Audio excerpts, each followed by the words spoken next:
Mathieu Hervé, je travaille dans la même direction que Hervé Caltran, donc à la direction adjointe à l'eau de la métropole de Lyon. Et je m'occupe de l'entité qui est en charge de faire tout ce qui est schéma directeur et études stratégiques pour définir les plans d'action pour réduire nos pollutions et faire évoluer nos systèmes. Donc, on travaille sur les systèmes de la métropole qui sont majoritairement des systèmes unitaires et on essaie d'y apporter la vision qui est portée par la direction de l'eau, la vision ville perméable. Mais malgré ça, on se rend compte qu'on a des difficultés pour mettre en œuvre, on va dire, ces concepts et cette philosophie qui sont pas forcément liés à d'autres aspects qui seront peut-être évoqués par Nina Cossé, mais qui sont d'autres aspects que je voulais vous traduire. Donc, je vais partir de la démarche qu'on porte généralement dans notre service pour élaborer nos plans d'action. Hein. C'est une démarche assez traditionnelle d'un schéma directeur avec une phase d'état des lieux, avec de la bibliographie, des investigations terrain, où on va derrière utiliser des modèles, coupler ces premières investigations à des investigations terrain de type ITV, test à la fumée, refaire tourner des modèles pour essayer de voir les solutions et proposer un plan d'action.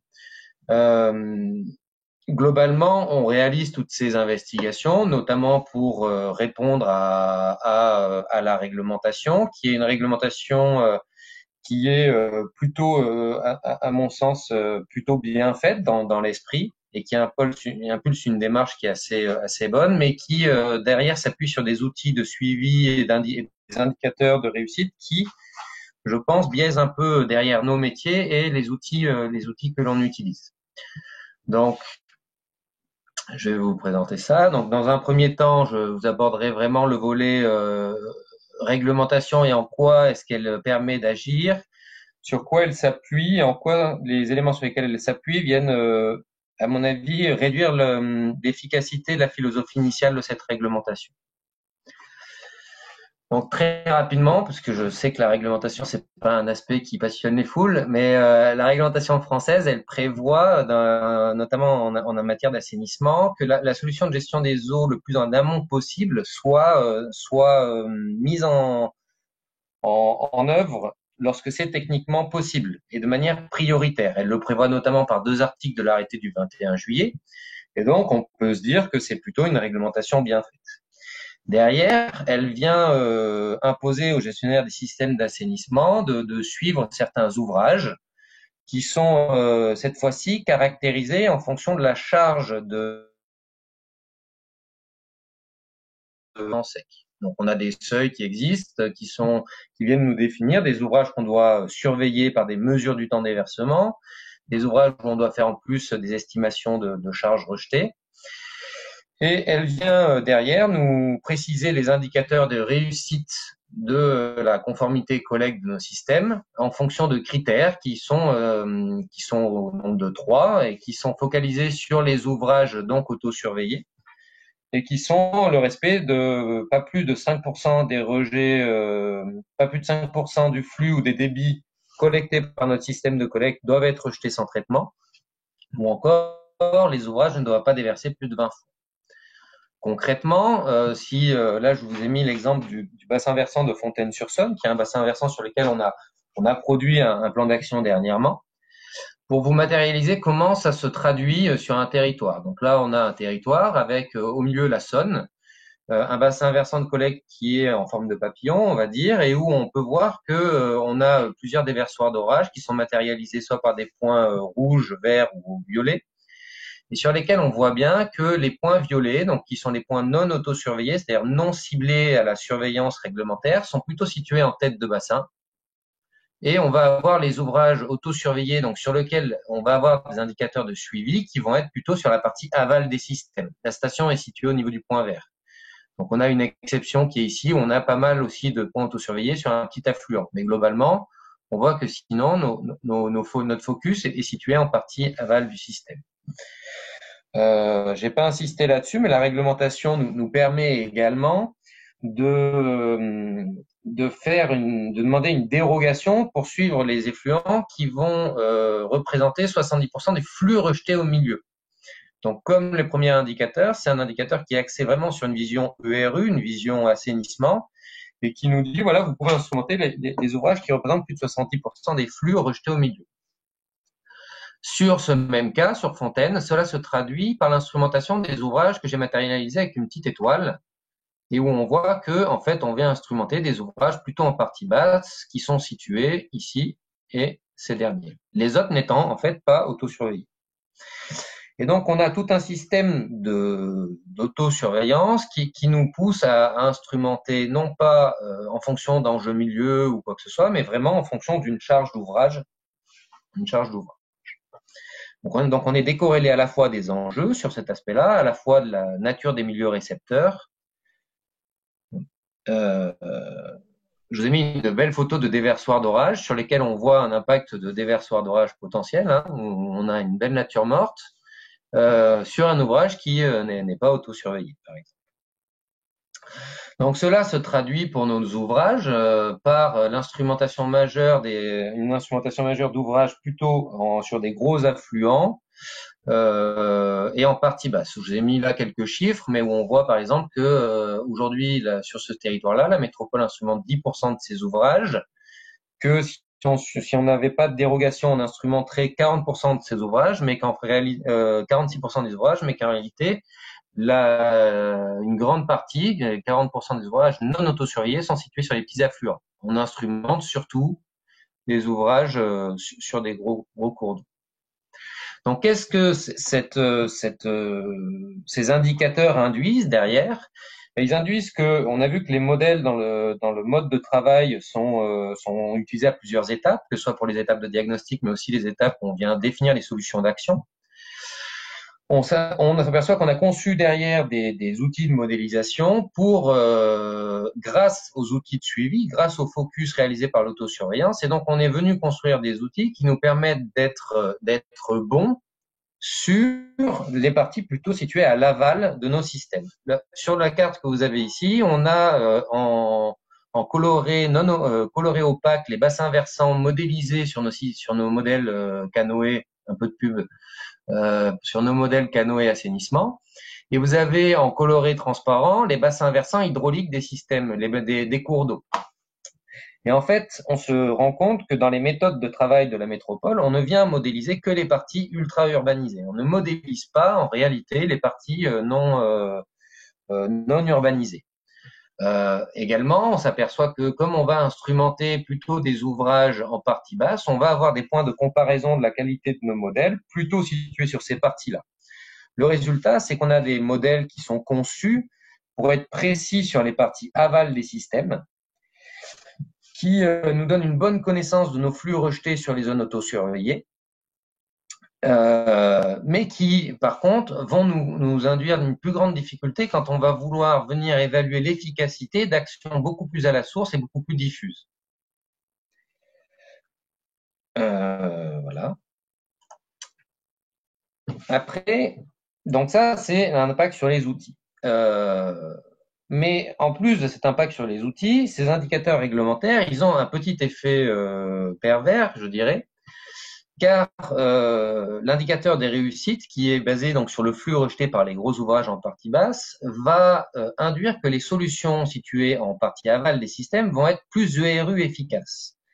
Je vous ai mis ici un très beau schéma, qui matérialise on va dire un système d'assainissement où on a une partie aval de système avec un réseau de collecte qui collecte plusieurs bassins versants, qui passe par des déversoirs non soumis à autosurveillance, dont une partie partant de pluie et au milieu naturel, et puis on continue, on a encore un bassin versant collecté, et puis jusqu'au moment où on arrive en partie aval sur des systèmes autosurveillés avec encore une fois là des rejets potentiels, puis un trajet vers la station. Si on vient agir en partie aval sur les systèmes, on va induire une réduction des rejets au réseau. Je vous ai mis en vert les réductions. En plus on est vert intense, en plus on peut espérer que les réductions soient fortes. Et donc, on voit que si on vient agir en tête de BV, on va réussir à réduire nos rejets, notamment sur les DO en tête de bassin, où les milieux sont plutôt sensibles, et potentiellement un peu, mais potentiellement aussi un peu sur les déversoirs situés en partie aval. On va avoir, par contre, dans un cas comme ça, alors ça va dépendre bien sûr de la, de la forme des déversoirs et de plusieurs aspects, mais qu'on va avoir des solutions où on va agir partout, on va réussir à réduire nos flux rejetés, mais sur des ouvrages qui ne sont pas forcément regardés. Et on risque d'avoir une réduction de nos rejets assez limitée en réalité par rapport à l'effort fourni sur les parties aval, même si on peut en avoir des assez fortes sur les parties amont. Donc, si j'ajoute à ça le fait que, comme on vient de le voir, le travail à la source est souvent rendu beaucoup plus complexe sur la partie acteur, on voit bien que on se met un peu des bâtons dans les roues. Maintenant, si on prend ce même cas de figure et qu'on vient agir avec un bassin tampon traditionnel en partie aval d'un système, avant nos déversoirs soumis à autosurveillance, on va avoir une forte chance, non pas cette fois-ci de réduire nos rejets sur les ouvrages non regardés, mais bien de réduire nos rejets sur les parties bien regardées et donc de réussir par ce biais-là à satisfaire nos objectifs réglementaires. Si on, mais on est sur une solution où, à mon avis, d'un point de vue global et en plus d'un point de vue coût issu des solutions, on n'est pas favorable. Si on ajoute à ce principe, on va dire, associé à l'endroit où on regarde et à l'endroit où on regarde les choses, c'est au biais issu de la manière dont on regarde les systèmes, on voit aussi que l'indicateur de calcul est aussi assez peut avoir un effet un peu pervers puisque on a donc une forme de calcul qui qui a un ratio avec un dénominateur et un numérateur et un dénominateur. Et lorsque l'on va agir le plus à l'amont possible, c'est-à-dire en évitant l'entrée d'eau dans nos systèmes, on va agir à la fois sur le numérateur, mais aussi sur le dénominateur. Et donc, arriver à réduire le pourcentage final en réduisant à la fois le numérateur et le dénominateur est beaucoup plus compliqué qu'une solution par bassin tampon qui, elle, va venir réduire le flux, mais sans réduire le flux collecté par le système. Donc, on va avoir une réduction du numérateur, mais pas du dénominateur. Et donc, on va avoir une plus grande facilité à atteindre nos objectifs réglementaires. Indirectement, par tous ces systèmes-là, par la manière dont on met l'œil des gens sur certains ouvrages et la manière dont on calcule la réussite, on favorise le transfert des flux vers la partie avant. Concrètement, on a, je vous ai pris un exemple de Fontaine-sur-Saône, mais dont je vais vous parler rapidement, où on a fait des études assez traditionnelles qui ont mené à l'identification de solutions qui nous permettaient de rentrer dans la réglementation, qui étaient à la fin des solutions de tamponnage de flux, en partie en aval des systèmes, ou encore, on va dire dans le meilleur des cas, une mise en séparatif. Mais cette première étude-là, avec un focus fort sur l'aspect réglementaire, n'a permis en réalité de faire ressortir dans le plan d'action aucune action liée à des actions à la source de désimperméabilisation et qui sont celles dont on parle aujourd'hui. Il a fallu compléter en fait ce travail-là par un travail interne pour réussir à réintroduire des actions de ce type-là dans un plan d'action global.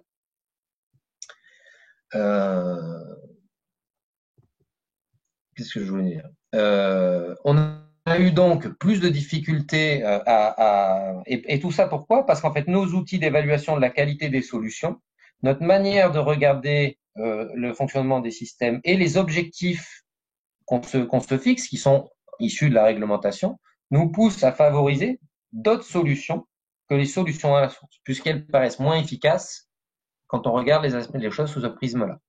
On a pu cependant proposer d'autres choses à l'État, et notamment en retardant le maximum l'objectif ERU en disant oui, on va agir à la source, on va réduire le flux total rejeté dans les milieux, notamment là où les systèmes sont fragiles, puisqu'en plus sur la métropole, En tête de bassin, on est plutôt sur des milieux plus sensibles qu'en partie aval.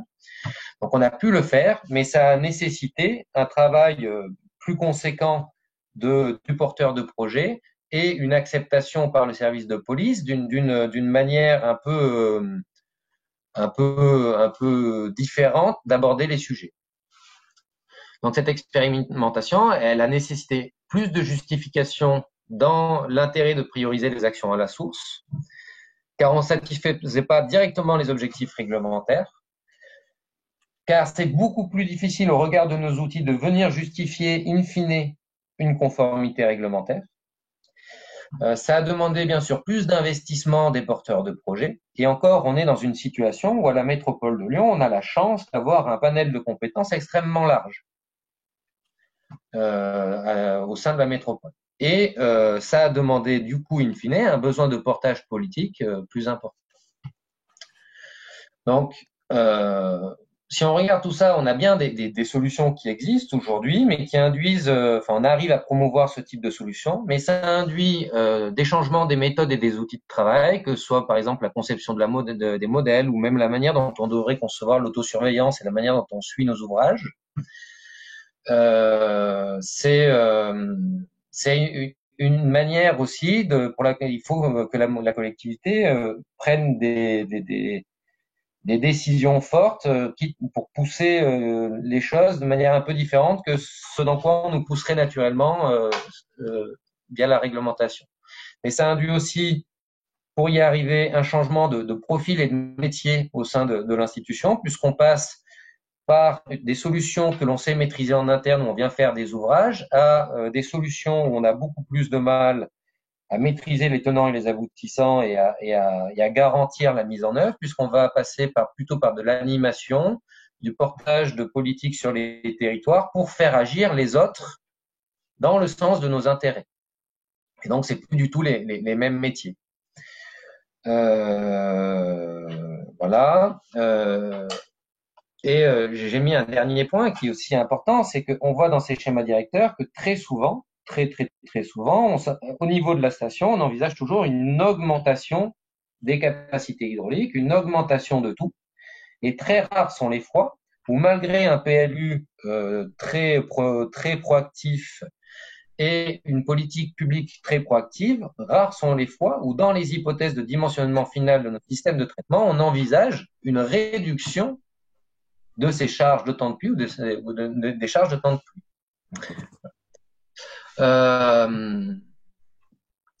Donc, on voit qu'on arrive à le faire. Cependant, je voulais mettre en exergue le fait qu'on pourrait le faire de manière encore plus aisée si on avait une manière de regarder nos systèmes, encouragée par la réglementation, qui soit un peu plus cohérente, avec des indicateurs de réussite qui peut-être arrivent à mettre plus en valeur ce type de solution, ce qui nous permet de mieux les intégrer. Des indicateurs supplémentaires qui ne seraient pas une surcouche par rapport aux indicateurs actuels, parce qu'on pourrait dire que le diagnostic permanent doit venir nous mener à faire ce type d'investigation. Mais le diagnostic permanent aujourd'hui vient se rajouter à l'autosurveillance traditionnelle, se rajouter à plein de choses, et donc on nous pousse à regarder tout. Et en regardant tout, on n'arrive plus rien à faire. Je voulais aussi marquer le fait que ce qu'on voit dans ce système-là, c'est qu'en fonction des contextes, on a besoin de s'adapter à l'endroit où sont nos enjeux, de l'adapter à l'endroit où sont nos petits milieux, et la manière dont fonctionnent nos systèmes. Et donc, on a besoin d'adaptation locale, que c'était quelque chose qui était prévu par la note technique qui a suivi l'arrêté du 21 juillet et qui vient d'être abrogé par la manière dont on a révisé l'arrêté du 21 juillet. Et je pense que c'est un peu dommage. Parce que en laissant plus de marge au niveau local, même notre président le dit dans le cadre du Covid, on facilite l'intelligence locale et l'émergence de solutions efficaces. Et donc, je pense que c'est un peu dommage de venir trop formaliser les choses au niveau national en réduisant les marges de manœuvre. Même si il est sûr que si on laisse beaucoup de marge de manœuvre au niveau local, cela induit une plus grande responsabilité des collectivités dans ce qu'ils proposent et peut-être un travail plus compliqué pour les services de police. Cependant, c'est aussi très certainement la possibilité au niveau local de prendre en main des sujets aussi à venir qui sont évoqués par notre réglementation aujourd'hui, mais qui sont un peu délaissés pour faire le focus sur les rejets des DO, comme l'adaptation au changement climatique, l'émergence des problématiques des moustiques et éventuellement des liens de nos systèmes en fonction de leur construction et de leur mode de fonctionnement sur ce développement. Et je vois également le sujet des macro et des micro-déchets, notamment des déchets plastiques issus de nos systèmes. Voilà, je vous remercie.